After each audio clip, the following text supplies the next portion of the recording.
3 truck बड़े बड़े भरकर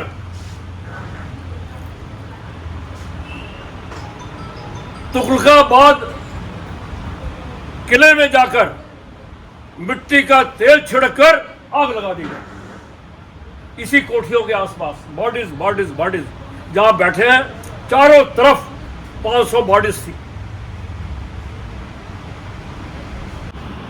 इंटरनेशनल दबाव भी हो सकता है। मीट एक्सपोर्ट बहुत बड़ा सोर्स है। मीट एक्सपोर्ट में गाय का मांस नहीं जा सकता है, पर पता नहीं चलता, वो चला जाता है।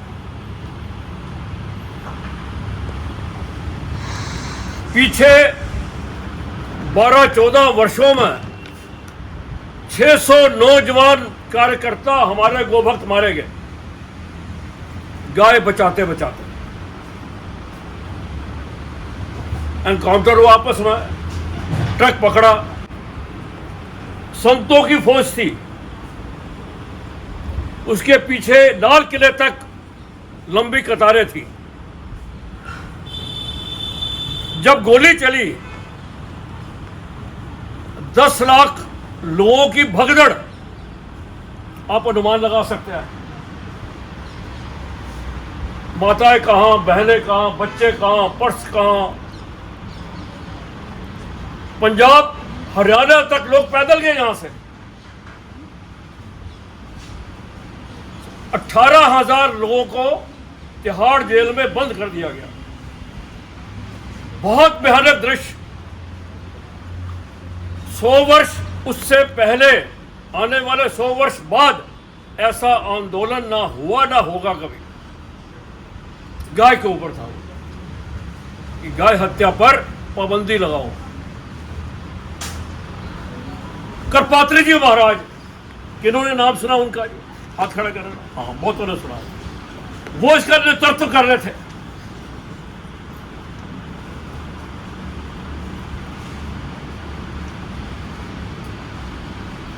करपात्री जी महाराज ने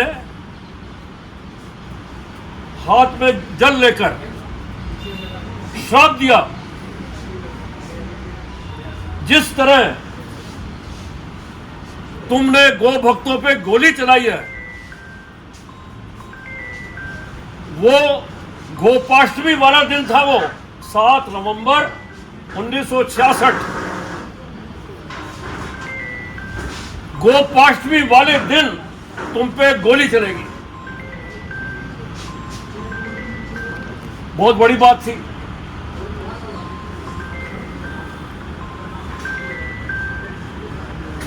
ठीक 31 अक्टूबर 1984 गोपाष्टमी वाला दिन था वो, जब तत्कालीन प्रधानमंत्री पे गोली चली। वही समय, वही दिन। सरकारें भूल गई इस दिन को। गोभक्त उदासीन हो गए, कार्य करना बंद हो गया। गौशालाएं दिन प्रतिदिन डिक्रीजिंग डे बाई डे। कोई नाम लेवा नहीं था। राष्ट्रीय स्वयंसेवक संघ के सरसंघचालक माननीय सुदर्शन जी को इसकी चिंता हुई कि क्या हो रहा है भाई, गाय कम होती चली जा रही है। 1952 की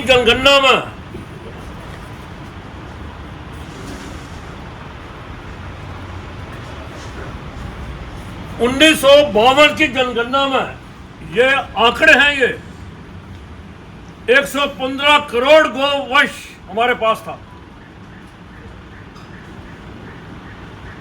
2006 में केवल 9 करोड़ रह गया। 2002 में जो गणना हुई, 2001 में केवल 9 करोड़। घटता चला जा रहा है।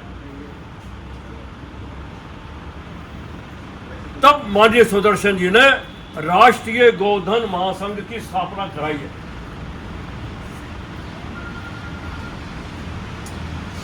हमें गर्व का विषय है, ये काम हमें सौंपा गया। संकल्प नहीं लिया, प्रतिज्ञा नहीं ली, दायित्व लिया, जिम्मेवारी ली।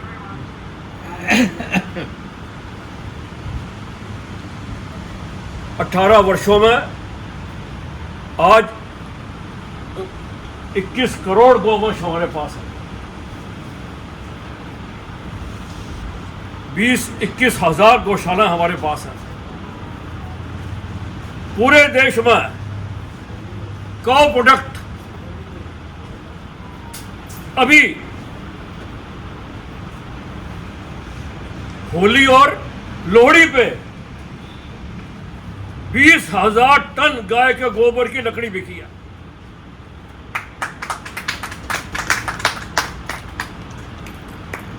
हमारे कार्यक्रम में ताली नहीं बजती कभी। 18 वर्षों में ना हार पहना, ना किसी को पहनाया, एक फूल भी हमारे कार्यक्रम में नहीं आता जी।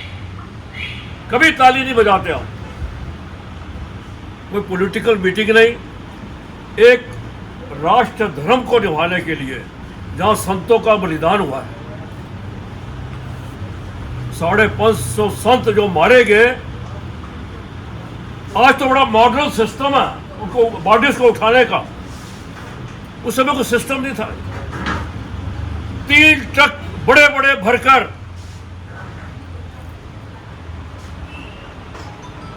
तुगलकाबाद किले में जाकर मिट्टी का तेल छिड़ककर आग लगा दी गई। इसी कोठियों के आसपास बॉडीज बॉडीज बॉडीज जहां बैठे हैं, चारों तरफ 500 बॉडीज थी।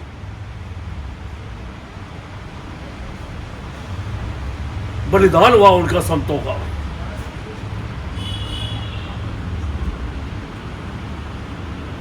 हमने ये दिन चुना फिर कि 7 नवंबर को हर वर्ष हम इकट्ठे होंगे, श्रद्धांजलि भी देंगे और कंस्ट्रक्टिव पॉजिटिव पूरे वर्ष काम भी करते रहेंगे। इसको श्रद्धांजलि तक सीमित नहीं रखना। जिस कॉज के लिए बलिदान हुआ है उस कॉज को भी जिंदा रखना है, कॉज मर ना पाए। उसका एक एग्जाम्पल मैंने बताया डॉक्टर शुचि वर्मा का। यहां तक पहुंचे,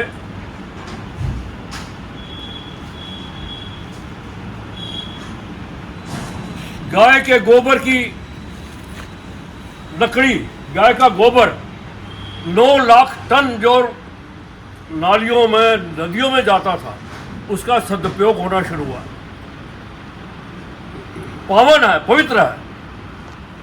दिल्ली की कारपोरेशन ने कंपलसरी कर दिया गाय के गोबर की लकड़ी, सर्कुलर जारी कर दिया, नोटिफिकेशन ले आए, इसको भी जलाओ साथ साथ। कितना बड़ा पावन पवित्र काम के लिए हम जुड़े हुए हैं। सरकारों ने अनदेखा किया। केंद्र सरकार में आज तक बिल नहीं आया, कभी आज तक बिल नहीं आया। ये स्टेट का सब्जेक्ट है। अब संभावना है इसके बाद केंद्र सरकार ने एश्योरेंस दिया है, हम अब इसका बिल लेके आएंगे। इसका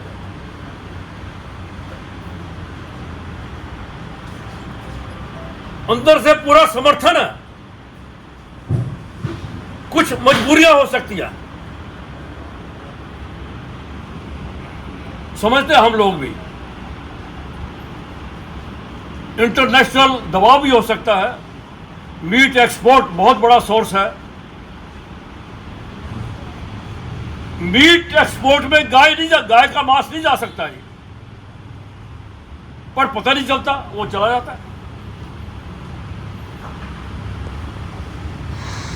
पीछे 12-14 वर्षों में 600 नौजवान कार्यकर्ता हमारे गोभक्त मारे गए, गाय बचाते बचाते।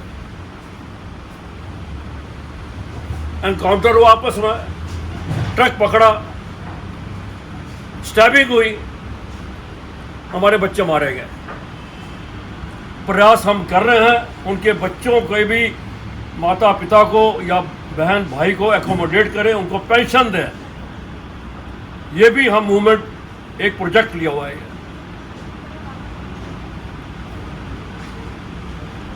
आज पूरा देश, पूरी प्रकृति अस्थिर क्यों है, अनस्टेबल क्यों है? इतने भूचाल, इतने साइक्लोन, नदियों में बाढ़, गांव के गांव बह रहे हैं, पॉलिटिकल अस्थिरता, इकोनॉमिक अस्थिरता, सामाजिक अस्थिरता, धार्मिक अस्थिरता। वो आपने देख लिया अभी उदय निधि को क्या बोल गया, वो बहुत बड़ी बात बोल गया। वो सनातन का शब्द हटाओ, वो उदय जो शब्द है, जो निधि शब्द है, वो भी संस्कृत का शब्द है। वो पूरा भक्ति आंदोलन तमिलनाडु से निकला हुआ है, पंजाब तक गया हुआ है, गुरु नानक साहब तक। सनातन प्राकृतिक प्रक्रिया, एक नेचुरल प्रोसेस है, वो कोई टाल नहीं सकता उसको। इन सब बाधाओं, कितनी बाधाएं देश में आई हुई हैं, मैं आश्चर्य होता है एक व्यक्ति कैसे कंट्रोल कर रहा है। गाय माता का श्राप भी हो सकता है, जहां गौ माता का रक्त गिरेगा, पृथ्वी वहां पे स्थिर नहीं हो सकती। कोई बड़े से बड़ा अनुष्ठान भी सफल नहीं हो सकता है। 175 साल का संधि काल होता है।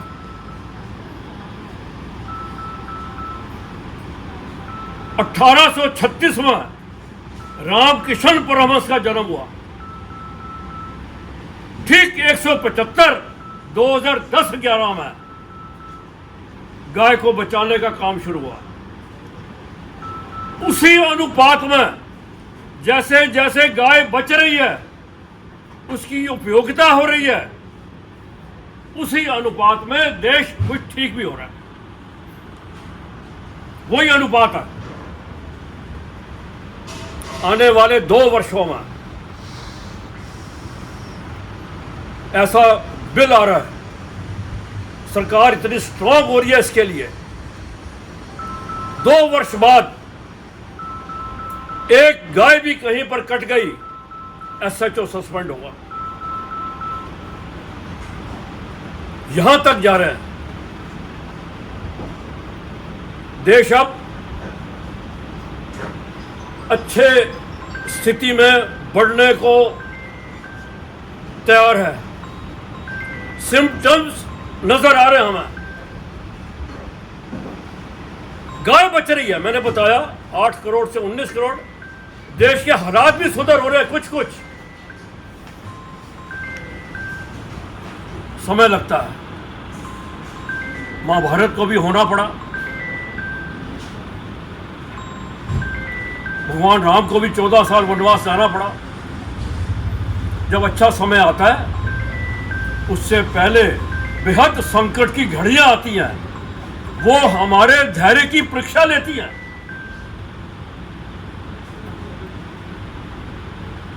जो व्यक्ति आज के दिन में कितना चैतन्य है,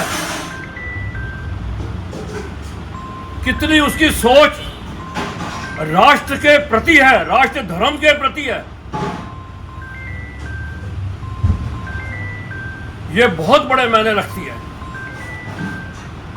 हमारी कोई भी 18 वर्षों में ये तय किया है, कभी चुनाव नहीं लड़ेंगे, धन संग्रह नहीं करेंगे, कभी किसी से पैसा नहीं मांगेंगे, कोई भी सरकारी पद नहीं लेना, किसी लालच में नहीं आना और आलस नहीं करना। कुछ तो हम अपने आप को एक बड़े कॉज के लिए उसके अनुकूल अपने आप को बनाएं, कुछ तो बनाएं।